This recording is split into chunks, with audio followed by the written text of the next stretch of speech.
Oh, it's been great. I think the fans were getting a really good response from all the fans. They seem to really enjoy what we're doing, which is nice. I think at the beginning of when we just started airing the show, there was like a divided group, right? They're the fans of the old show. They're like, no, it's ruining our childhood. And then there's the whole new generation of fans that we bring into the show. And but then I think we've been winning over some of those older fans. I think it's been a little difficult for the older fans because they are so used to it being a certain way, and when we start changing it, they feel a little slighted. But I think though our storytelling is strong, and I think our characters are great, and I think we've been telling really fun stories. So I think that eventually we've been winning everybody over. So we're happy. Definitely the technology. Like they all have iPhones now and iPads, the internet, especially. We have an episode called Viral Spiral, where the girls go into the internet and the Amiga boys are there and they're trying to spread this virus. And we're going through and we're battling trolls and we're going through memes and we're on YouTube and during tutorials. So I feel like that kind of really connects with people this generation. Yeah, I think we definitely were learning a lot on the first season, and we've developed a lot, and I think we've gotten to the point where we can even just have more fun with it. We had to sort of figure things out, figure out the characters, develop these characters, and introduce these characters again. But now we've got new villains, and we can on the second season we can really expand on those and get into their backstories and just loosen up a bit with the storytelling. I think our stories are getting kind of more and more silly and ridiculous, and we take bigger chances and just have more fun with it. It's definitely at the beginning of the process, you're trying to figure everything out, right? You're trying to figure out what's working from the original series and how you're going to adapt it and make a new series out of it. And then from that, you start figuring out, you start looking a little less at the old show, you start looking at what you have and what's working with what you have. And then from there, you try to make it better and better. So I think for us, we're just, like Bob said, it's getting sillier. We know the characters better. We're getting more comfortable and confident with our storytelling and the way we're telling stories. We're finding out stories that are working better, and we're like, oh, okay, that's good. Let's do more of that. And it's been a really exciting process. It's been really this constantly evolving process, which I don't think it'll ever end. For us, it's like we constantly are trying to evolve the show, bring in new things, bring in new influences, bring in new villains, bring back old villains in a new way. It's constantly a cool and exciting sort of experience for all of us. It's interesting. I think, at the beginning of the process, we were really thinking about developing these characters much stronger, right? Really getting to know them. And so we spent a lot of time early on in the writing process, really figuring out who Blossom was. And that she likes staplers and office supplies. And tape. Tape dispenser. So after, we had gotten to a point we felt like the characters were really, really strong, and we could, in theory, just write a show where they don't use their superpowers, where they're just sitting around playing board games, and we could make that entertaining and engaging for an audience. But it's the Powerpuff Girls. They fight monsters, so we do have to strike that balance. We're like, okay, usually our stories are really relatable, simple stories that are sort of kid-related, and then from there, we try to infuse this component of villains and monsters. Usually somebody will do something wrong, and then when they do something wrong, it'll release the monster, or it'll be the catalyst for something that's going to go wrong, and then all of them usually have to band together to solve it. Oh, we have to pick one. That's oh man, yes. All right.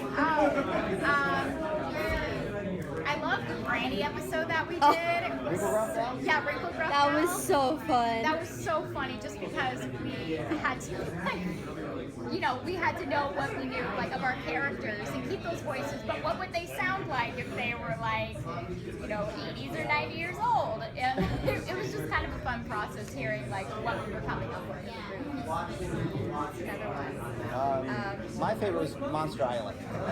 So Monster Island to me is a really great episode because I don't know if you guys know that episode, but basically the girls are fighting. They get 2 tickets to go to the Sensitive Thugs concert, which is this boy band that they're really into.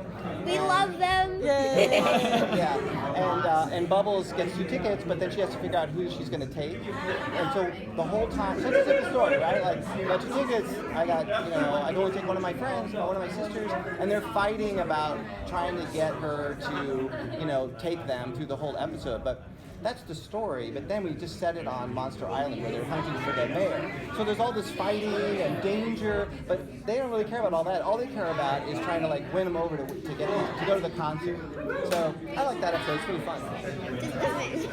At first I didn't know. Growing up watching the show, I was like, oh, I'm a buttercup. Oh no, I'm bubbles. Oh no, maybe I'm blossom. But now that like I have tapped into the character of Blossom and the other girls, I've discovered that I think I really am Blossom in real life.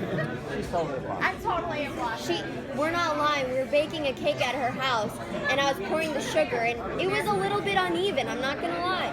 So she took the measuring cup. Took the measuring cup, brought it to the sink, grabbed a knife, and evened it out. That's just hilarious. It was funny because when we were doing the casting for the show, the girls came in and Kristen initially came in and she was like, "Hi!" And she hugged everyone and we're I'm like, a "Oh my big gosh, hugger. that's Bubbles." And then Natalie came in and Buttercup. She just came in and she said, "What's up?" And she just walked right in. We're like, "Oh wow, that's gonna be." And then Amanda comes in and she's totally well dressed and prepared. She had her little notebook. She said, "Oh my gosh, she's probably our Blossom." So. Yeah. Brought a protractor. I'm kidding. You definitely are our characters. Yeah.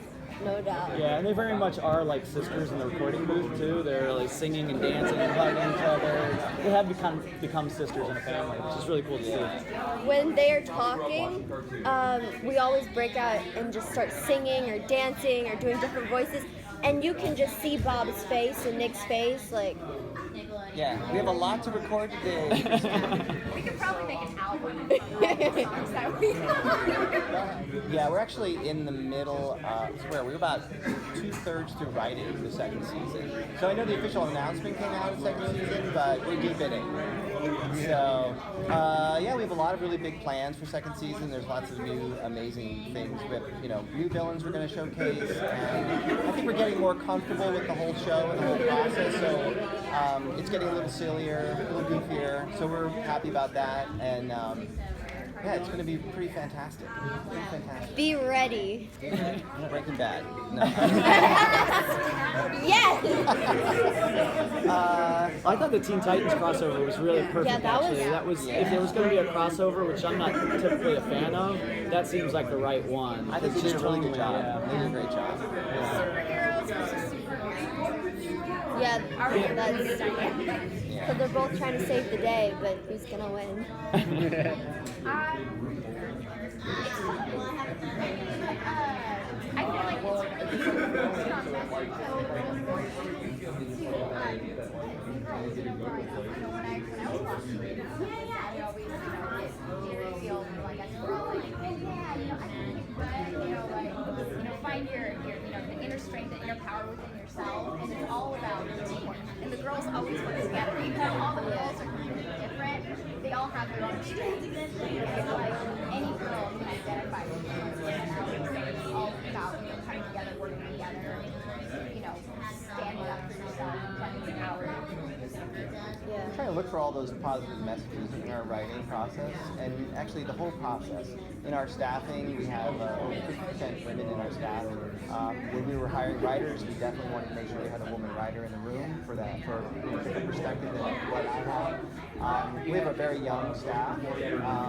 We're looking for all of those young influences that they have that we can use in the show. But you look at girl empowerment, it's stronger than ever. And I think bringing back the Powerpuff Girls now at this time has been great. It's like a perfect sort of venue for young girls and for young boys to see the girls empowered too. It's not just about empowering young women, but it's also about showing it to boys young that it's okay for girls to be empowered too. I love what we do in Big Run. A run is it's like we'll go from like line 2 to line 30. And we can just kind of just go for it and see just what happens. The banter. Yeah. For me, I like when the girls speak in unison because we've kind of developed that habit where we just speak in unison. I also like for Bubbles' characters. I love it when she starts yelling at random things because it's fun just to let it all out.